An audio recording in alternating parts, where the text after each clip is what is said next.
Gran entrevista del Telematutino 11, gente importante a tratar temas importantes. Nos acompaña el doctor Héctor Guerrero Heredia, psiquiatra, y además productor del programa de radio de más audiencia en la República Dominicana en toda la historia, La Receta.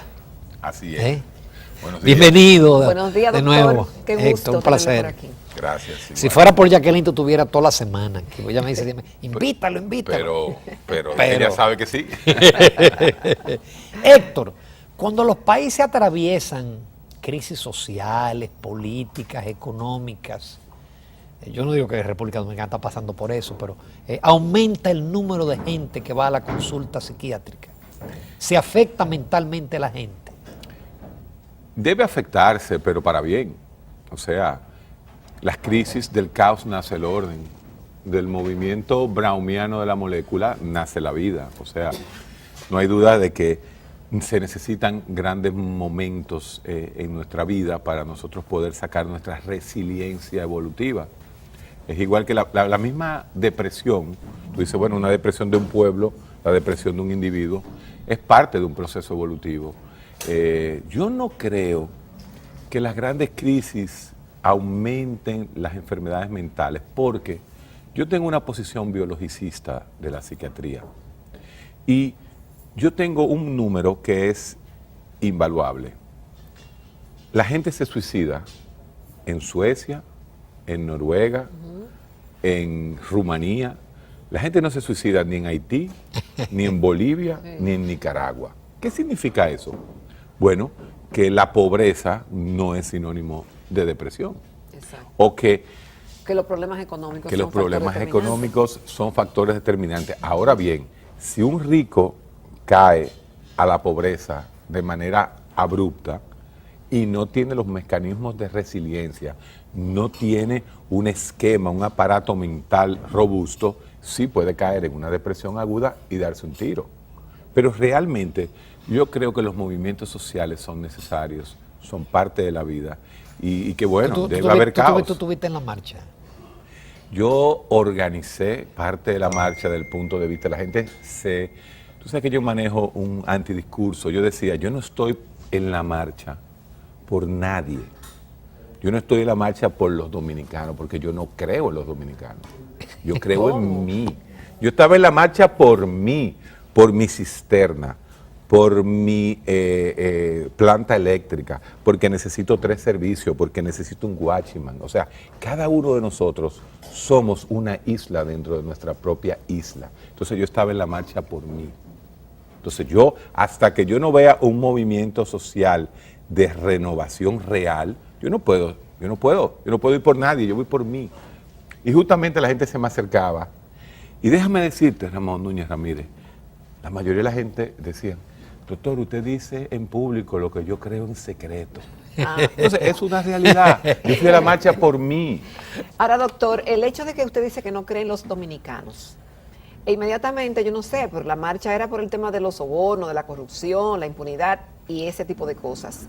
Pero eso me recuerda un poco las declaraciones del expresidente Hipólito Mejía, donde hablaba que el 99%, ¿verdad, Ramón?, de los dominicanos eran corruptos.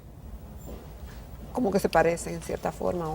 Mira, si existe alguien que tiene carencia de inteligencia emocional hipócrita, es Hipólito. ¿Cómo así? O sea, bueno, Hipólito dice las cosas que le salen. ¿O tú crees que Donald Trump llegó a la presidencia de los Estados Unidos con el esquema pasado?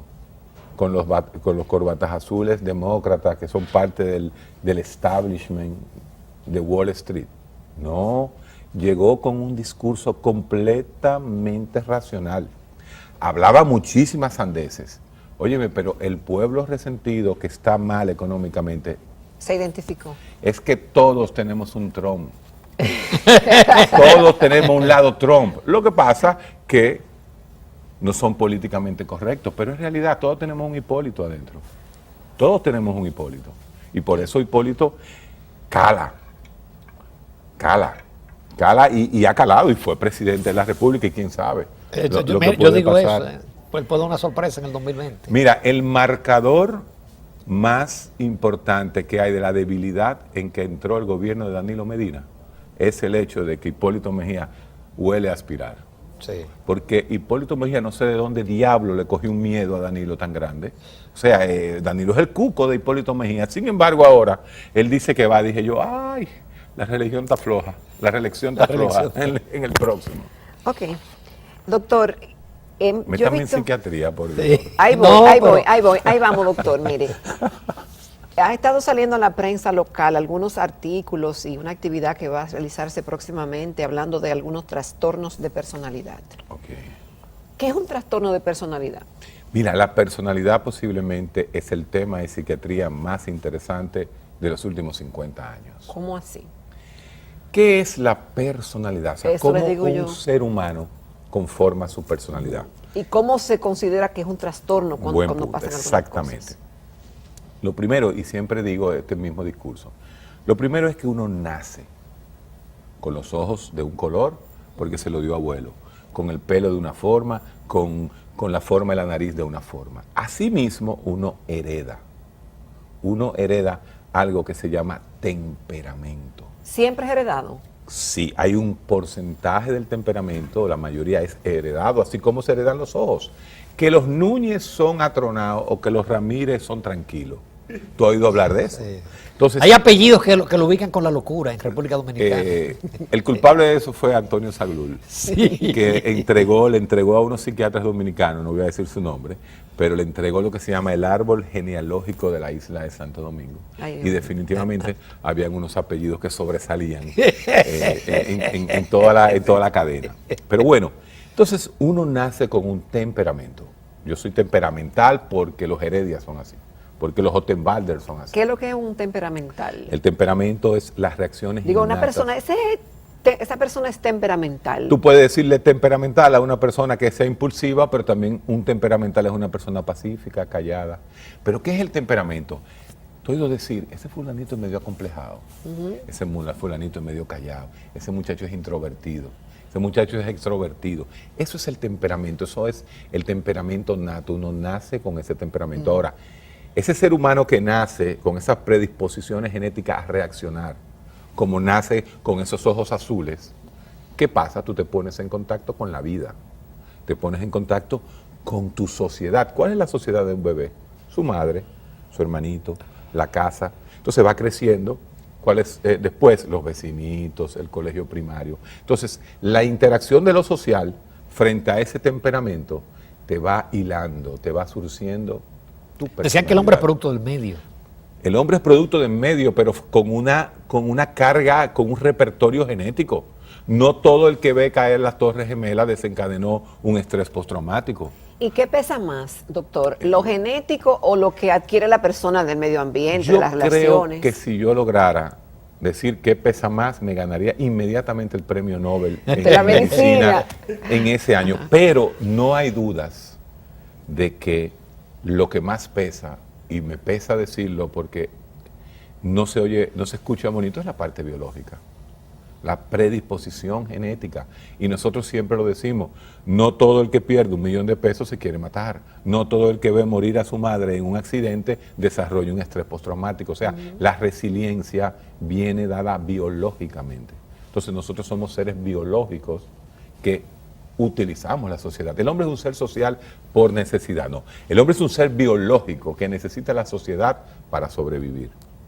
Entonces, la personalidad no es más que el producto del temperamento con que naces y tu crianza. Porque no es lo mismo si tú recibes 7 profesores en tu primaria que te dan más reglazo. Obviamente que tu autoestima, por más biología que haya, va a bajar. Te vas a sentir un poquito menos. Ahí, ¿qué influyó ahí? La crianza. Ahora bien, cuando la personalidad a los 18 años, porque tomamos los 18 años como la adultez, lo cual no es cierto. Aquí hay unos manganzones de 28 años que todavía lo que están es jugando Que tienen 12 Nintendo. mentalmente. No, tienen 12 realmente. Ah, real. No es que es que realmente. O sea, un muchacho de ahora a los 25 años no está preparado para josear, como dicen, para estar en el medio. No lo está. Tú a los 16 daba clase. Sí. Yo también a los 16 años en el colegio yo daba clase. trabajaba. Y trabajaba. Entonces, realmente, cuando esa personalidad que es tu repertorio, el repertorio con que tú te enfrentas a la vida, cómo tú coges las cosas, cómo tú percibes a los demás, Las relaciones interpersonales se basan en tu personalidad. Entonces, los psiquiatras y los psicólogos manejamos 10 tipos de personalidad y las vamos clasificando. Tú has oído hablar del narcisista, pero uno habla del narcisista y uno recuerda aquella frase mitológica, ¿no? Exacto. En el momento que Narciso se ve en el pond, laguito, en el laguito, y entonces se enamora de su propia figura. Lleva eso a la vida social. ¿Qué es enamorarse de tu propia figura? Solamente pensar en ti, no tener empatía con los demás, todo lo que lo quiero es para mí, yo soy lo mejor del mundo. Entonces, cuando tú tienes, y yo te voy diciendo eso y tú vas viendo gente, amiga tuya, ay, pero fulanito es narcisista, pero este presidente era medio narcisista. Entonces, inmediatamente, si esa personalidad de él lo hace fallar en la vida, lo hace tener problemas interpersonales, fulanito nadie lo soporta, tú puedes decir que esa personalidad se convirtió en un trastorno. En un trastorno. Y eso se trata, se cura. Mira, eso se trata, es lo que menos se cura. Tiene mucha carga psicológica, la terapia es vital en los trastornos de personalidad. Pero ahora te mencionó bien, uno, doctor, pero siga ampliando. ahí voy. Hay uno que sí tiene mucho carácter biológico, que hasta marcadores radiológicos tiene. El cerebro cambia y es el que más está devastando a la sociedad. Es el trastorno límite de la personalidad. El borderline. El famoso borderline personality. Son estas chicas jóvenes que se están cortando. Generalmente chicas. Femeninas. 8 a 1. Hay varones con personalidad límite. ¿Qué pasa? Los límites, los varones límites se le cataloga antisociales. ¿Qué es la personalidad antisocial? El delincuente. La gente usa mal el término antisocial. Creen que el antisocial es el que no le gusta juntarse con nadie. No.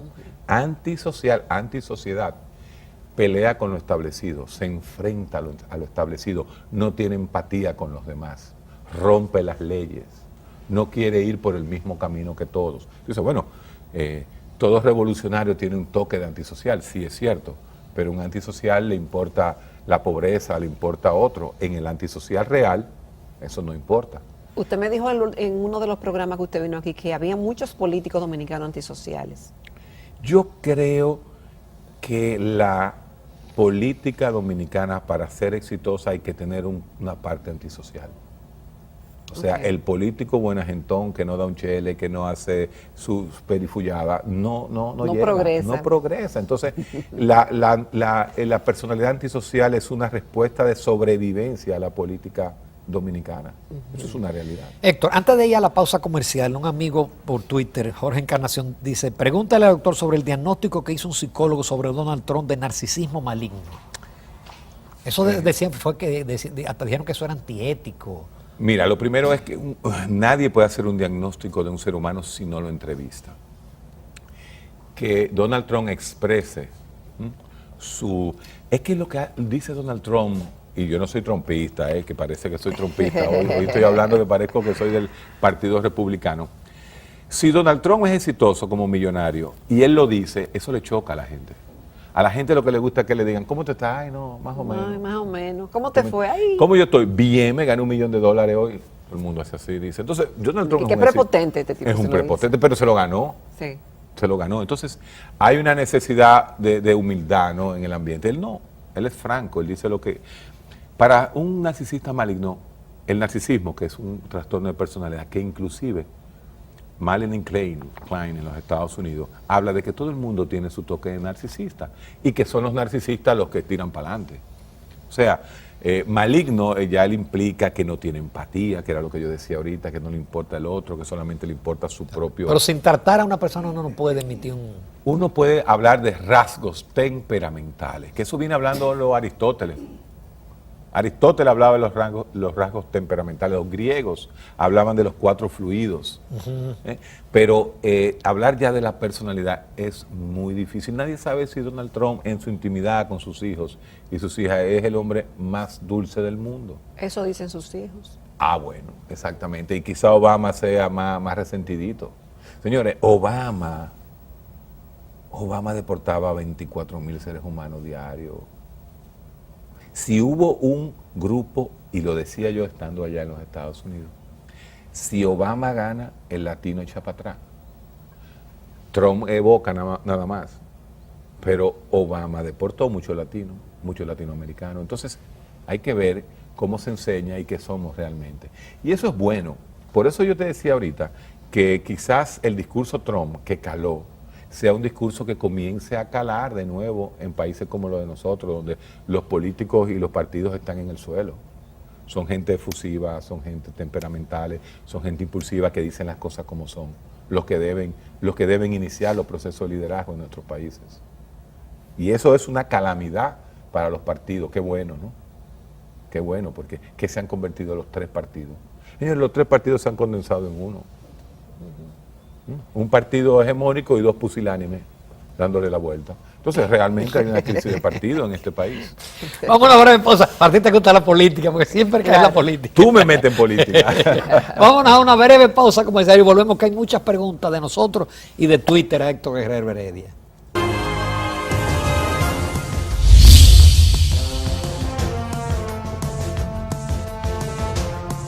Continuamos en Telematutino 11 esta mañana conversando con el distinguido psiquiatra dominicano, el doctor Héctor Guerrero Heredia. Doctor, y muchos temas.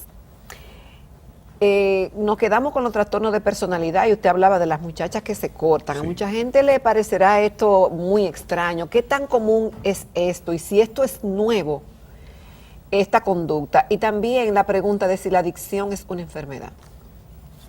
Mira, la personalidad límite se calcula que anda entre 4 y 6% de la población femenina joven. ¿Y eso siempre ha sido así o esto es nuevo? Tienes rasgos. Lo que pasa es que la expresión social del momento es lo cortarse. Ah, lo del momento. Claro, entonces cada sociedad tiene una expresión social de los problemas psicológicos, ¿entiendes? Antes posiblemente la niña reaccionaba, se escondía, pero sí. Siempre han existido las enfermedades, la enfermedad mental ha existido desde que existe el mundo, desde ¿entiendes? Que existe el hombre. Pero recuérdate que hay un factor social que te desencadena. Una persona que va a desarrollar esquizofrenia, la va a desarrollar llueva, trueno, vente. Ahora, si tú tienes un trauma a los 13 años, posiblemente se desencadene ese gen a los 13 años. Se llama la teoría del doble hit, el double hit theory, la teoría de que te tiene que pasar algo fuerte para que salga la esquizofrenia es un problema químico cerebral. Por supuesto que es un problema del neurodesarrollo neuronal. La neurona no llega a desarrollarse en áreas específicas de nuestro cerebro, produciendo una serie de trastornos de los neurotransmisores cerebrales, principalmente la dopamina y el glutamato. O sea, ahí está la esquizofrenia. Pero si tú tienes una vida muy apacible, muy tranquila, con poco estímulo, quizás esa esquizofrenia aparezca a los 25 años. Pero ya a los 25 años tú tienes una profesión hecha. Entonces, no es lo mismo un esquizofrénico ingeniero que un muchacho de 14 años que ni bachiller se hizo esquizofrénico. Entonces, no hay duda que el impacto social tiene una incidencia muy grande en las enfermedades. Pero es lo mismo en todas las enfermedades. Si tú eres asmático y tú vives frente a la cementera, ¿qué te va a pasar a ti? Eso detona más rápido. Te vas a morir. Te tienes que mudar de ahí. Entonces, fíjate que siempre lo social tiene que ver con la enfermedad. La adicción. Claro que sí. Es una enfermedad. Pero claro que sí. Si no fuera una enfermedad, ¿cómo se concibe que todo dominicano se bebe un trago, pero no todos los dominicanos son alcohólicos? Entonces, ¿qué define que Juancito que se bebe 5 tragos y Pedrito que se bebe 5 tragos, uno desarrolla una enfermedad? La parte genética, la condición genética. O la funcionalidad. No, la funcionalidad no. Hay unos transportadores genéticos, hay genes específicos para el alcohol, para la cocaína, para la marihuana. Entonces, aquellos que tienen la predisposición genética a ser adictos, van a ser adictos a algo. O a la comida, o al alcohol, o a las drogas, o al juego, o al sexo, o se convierten en fanáticos religiosos. Todo eso que te estoy diciendo que crea esa personalidad lúdica, ese deseo de... Todos los extremos son malos. ¿Qué hace más daño? ¿Un drogadicto usador de heroína endovenosa o un fanático religioso que se monte en un avión y explota la Torre Gemela? O sea, ¿cuál es peor? ¿Cuál produce más daño? Claro, Entonces, último. son lo mismo. El cerebro humano es un cerebro libidinoso, egoísta, quiere grasa, como digo yo. Señores, el cerebro quiere que estemos gordos, porque el cerebro maneja lo que se llama los sistemas de gratificación inmediata. ¿Qué quiere una gente? Comer lo que haya. ¿Qué quiere? Placer. Entonces, ese cerebro se tiene que ir amoldando aquí en la sociedad. Entonces, ahí viene la tranquilización de nuestro cerebro a través de la historia. Pero si tú dejas tu cerebro solo, como decía Freud, te sale el ego. Yo quiero esto, yo quiero aquello. Doctor, ¿y los problemas conductuales son enfermedades? No, los problemas conductuales son problemas conductuales. No Ahora se consideran bien, enfermedades. no se consideran enfermedades, pero la pregunta es ¿qué es O los trastornos. ¿qué es un problema conductual? Recuérdate que lo psicológico, la conducta, viene dada por algo de base. El muchacho alitraneado, impulsivo, peleón, De mecha corta. de mecha corta, con fulanito no te meta. Bueno, ese tú tienes que investigar primero. Trastorno bipolar, trastorno de déficit de atención, ¿eh? O trastorno explosivo intermitente. Ok, yo estoy psiquiatrizando a ese individuo, pero hay veces que un muchacho puede ser así por su personalidad y no por sus problemas de base. Y se trata eso psiquiátricamente. La delincuencia no es un problema mental. Los miles de presos que hay en las cárceles no son enfermos mentales. Entonces no podemos... El que mata a su mujer y se suicida no es un enfermo mental, no es un psicópata. No necesariamente. Mira, el psicópata es el que la tortura la vida entera. El que no se divorcia y tiene 7 mujeres y le hace vivir un infierno. Ese es un psicópata. Pero el que la mata es un impulsivo y se mata a él, o sea, pierde todo el instinto de conservación. Un amable televidente pregunta, ¿qué es el trastorno bipolar? Trastorno bipolar es un trastorno del estado de ánimo. El ánimo puede ser arriba, puede ser abajo. La persona que se sienta que es el presidente de la República, que se lo sabe todo, que tiene mucho negocio, mucho plan al mismo tiempo, que duerme 2 horas, que se levanta, que es súper positivo, diríamos que ese paciente está en una fase hipomaníaca, está hacia arriba. O la persona que no le gusta salir, que se quede en su casa, que no echó para adelante, que siempre está depresivo, es otro estado de ánimo. Entonces, y esa es la misma persona. es la que misma fluctúa. persona. Si tú tienes fluctuaciones en tu estado de ánimo lo suficientemente marcado como para producir problemas en tu vida, tú eres bipolar. Y se trata. Claro. Con medicamentos. 1% de la población del mundo es bipolar. Deben existir 300 millones de bipolares y se controlan y se manejan. Claro, como toda enfermedad hay enfermedad severa y enfermedad leve. Pero el espectro bipolar, por lo menos de 1 a 2% de la población. Esquizofrénicos, que son los locos, 1% de la población. Depresión, el 12% de la población mundial en un momento dado en su vida va a tener un episodio de depresión. El Ansiedad, déficit- de cada 3 de nosotros, 1 va a tener ansiedad en un momento. No, ya tenemos. y el que tiene ansiedad debe tomar medicamentos. No necesariamente, por supuesto que no. Pero si usted tiene una ansiedad lo suficientemente fuerte como para dejar de trabajar, sentirse tenso, subirle la presión arterial, no dormir, que es la causa número 1, usted debería ir a un psiquiatra. El déficit de atención, que hemos visto cantidad de muchachos ahora en las escuelas que los recetan, usted tiene déficit de atención. Lo primero que hay que entender son 2 factores sociales que inciden en el aumento del déficit de atención. Número 1, definitivamente la escuela de ahora no es la escuela de antes. O sea, el material que hay, te decía ahorita, óyeme, los muchachos de 8º y 9º están haciendo derivadas. Ay, sí. A mí lo más que yo llegué fue a despejar la X. Entonces, y mira que me dio trabajo. Ecuación de personal. primer grado. Óyeme, el baldor para mí, o sea, no existe nada. Pero yo prefiero leer el Corán en chino que el baldor. Exacto. El baldor era una mala. Entonces, el déficit de atención se ve porque ha aumentado el requerimiento al niño. Y número 2, lo más importante, tú recuerdas el nombre de todas tus profesoras, Sí. desde primero de primaria a 12º. Pregúntale a un estudiante de ahora si sabe Imagínate. el nombre de su profesor de la universidad. No hay profesores. Aquí lo que hay ahora mismo es una serie de carajitas que se gradúan de un colegio bilingüe, se meten a una universidad, estudian pedagogía, y esos son nuestros profesores de ahora. Ahora no hay profesores. Y esos son los mejores. Esto es una no, realidad. No, tú me dejas señores. el muchacho pobre que estudia pedagogía en la UAP porque no tiene otra cosa que estudiar. Mira, nosotros una vez hicimos un plan piloto, no voy a decir en qué gobierno, hacia los profesores. Le hicimos 3 preguntas a los profesores. 3. 3 preguntas. Y era una cadena de conocimiento. La primera pregunta preguntaba, ¿quién descubrió América? Obviamente el 100% de los profesores dijo Colón. Pero cuando venía la segunda pregunta, que era, ¿y qué es América? Ay, papá. Un 46% contestó. Pero la cosa se puso peor cuando preguntamos, ok, América es un continente. ¿Y qué es un continente? Quizá el 12% de ese grupo de profesores lo contestó. ¿Qué significa? Que el pueblo dominicano, y lo estamos viendo ahora con las graduaciones, con las pendejadas que salen ahora, el gobierno le ha dado con eso. Óyeme, pero por lo menos filtren la gente que van a llevar.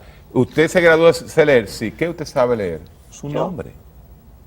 Pero eso es lo mismo que yo estoy diciendo. Usted sabe que Colón descubrió América, pero usted no sabe ni qué es América, ni qué es un continente. Así que tú atribuyes el déficit de atención a la calidad docente. No, yo atribuyo el déficit de atención a que las profesoras se ponen histéricas con todos los niños que se salen de la norma y los mandan a evaluar. Entonces, muchos de esos niños salen con niveles leves de attention deficit y ya las madres se vuelven locas.